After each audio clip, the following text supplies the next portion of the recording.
වන අතරතුර හෝ දුරකථන භාවිතා කරමින් ඒ වෙත අවධානය යොමු කර සිටීමකින් තොරව ආහාර ගැනීම පහසු නමුත් අත්දිනවලින් පෙනී ගිහිල්ලා තියෙනවා සෙමින් අවධානවත් යුතුව ආහාර ගැනීම සැබවින්ම උපකාරී වෙන්න පුළුවන් කියලා.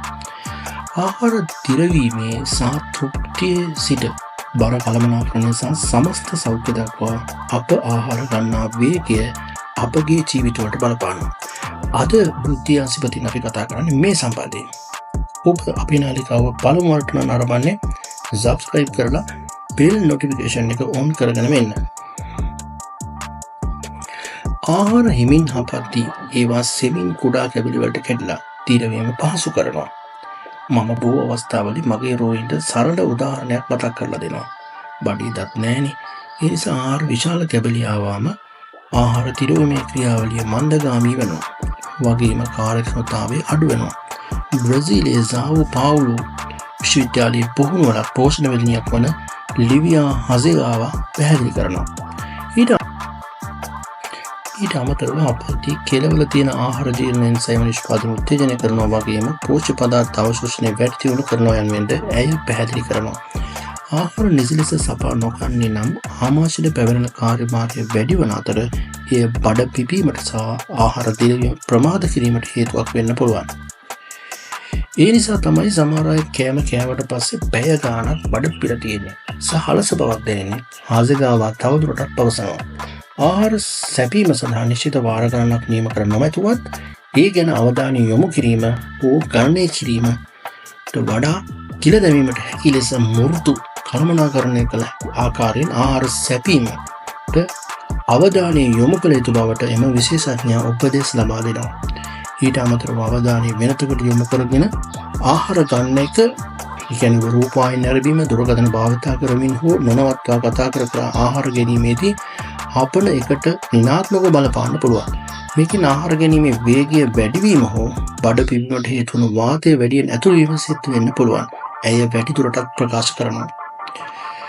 මෙමකින් ආහාර දිරවීමට ඇති කරන බලපෑමක් සමග බර වැඩිවීමේ ගැටලුද පැමිණෙනවා. ඉක්මනින් ආහාර ගැනීමේදී ශක්තිය ලබා ගැනීමේ වේගය වත් කරනවා. ඒකෙන් විනාඩියකට ගන්න කැලරි ප්‍රමාණය වැඩි වෙනවා. පරිණශීලන පෙන්වා දෙනවා වේගයෙන් ආහාර ගැනීම අධික ලෙස ආහාර ගැනීම පහසු කරනවා කියලා.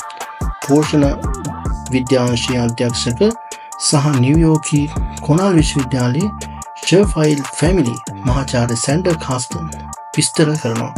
සෙමින් ආහාර ගැනීමෙන් ඔබේ මුඛයේ ආහාර දීර්ඝ කාලයක් තබාගත හැකි බවත් එය ඔබේ ශරීරයේ ආහාර වලට රසය හොඳින් තනවා දිරවීමට කලින් ආරම්භ කර හෝමෝන මුදාහැරීමට උපකාරී වන බවත් එය ප්‍රකාශ කරනවා.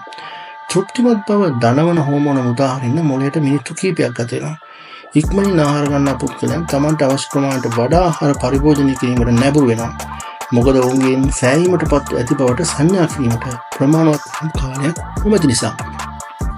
මේ ප්‍රතිඵලය වන්නේ කැරලි අතිරික්ත වන අතර ශරීරය ඒවා මේදය ලෙස ගබඩා කරගන්නවා. ඉක්මනින් ආහාර ගැනීමෙන් අම්ල පිත්ත රෝගය සහ ගැස්ට්‍රයිටිස් වැනි ආහාර ජීර්ණ පද්ධතිය සම්බන්ධ ගැටලු තවත් උග්‍ර වෙන්න පුළුවන්.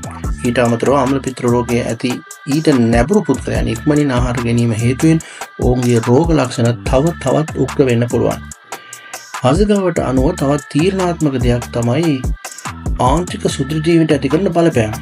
ආහාර විශාල කැබලි වලින් බඩවැල් වලට ගියාම එම බඩවැල් ඉක්මනින් බැක්ටීරියා වල සමතුලිතතාවට බාධා කරන්න පුළුවන් වගේම සමස්ත ආහාර ජීර්ණ පද්ධතියටම බලපානවා.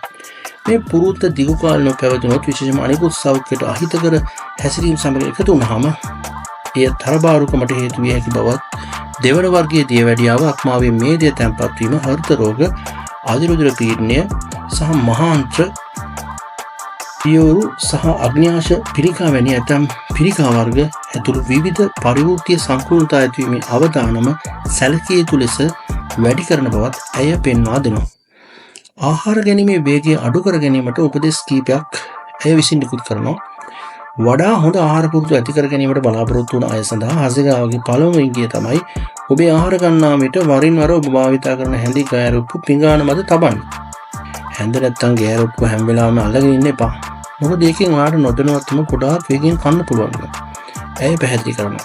හැඳි ගෑරුප්පු මේසය මත තියලා නැවත ගැනීම සරල ක්‍රියාවෙන් වේගය අඩු කරලා දෙනවා. ඒක තමයි පළවෙනි ඉඟිය. හැඳි ගෑරුපු පාවිච්චි කරන්න කටක් කන්න ඊළඟට කට කන්න කලින් පිගානින් තියන්න. ආහාර මුරුදුන තෙක් මුඛයේ ආහාර තලපයක් ආකාරයෙන් දැනෙන තුරු හාපන ලෙසට හාසගාවා යෝජනා කරනවා. මේ හැඟීම ඔබ ඕදින් හාපන බවට සංඥා කරනවා. ඒතර ස්වභාවිකවම ඔබේ වේගය අඩු කරනවා. අවධානය වෙනතකට යොමු කරන දේවල් වළක්වා ගැනීමට අත්‍යවශ්‍යයි. රූපවාහිනී නරඹන අතරතුර හෝ ඔබේ දුරකථන භාවිතා කරන අතරතුර ආහාර ගැනීම ඔබ කුමන ප්‍රමාණයක් සහ කුමන වේගකින් ආහාර ගන්නවා යන පිළිබඳව අවබෝධයක් නැති වේ හැකියි. ආහාර ගැන අවධානයෙන් සිටීමටද උපකාරී වෙනවා. කෑම කන අතරතුර ඕනෑමට වඩා කතා නොකිරීමට උත්සාහ කරන්න. සංවාද ඔබේ අවධානය වෙනතකට යොමු කළ හැකි අතර ඔබ නොදැනුවත්වම ඔබේ ආහාර ගැනීමේ වේගය වැඩි කරන්නත් පුළුවන්. ඒ නිසා අඩුවෙන් කතා කිරීම ඔබ ඔබේ ආහාර වේරට වඩාත් සම්බන්ධ කර තබා ගැනීමට උපකාරී වෙනවා. හාසෙගාවා පවසනවා.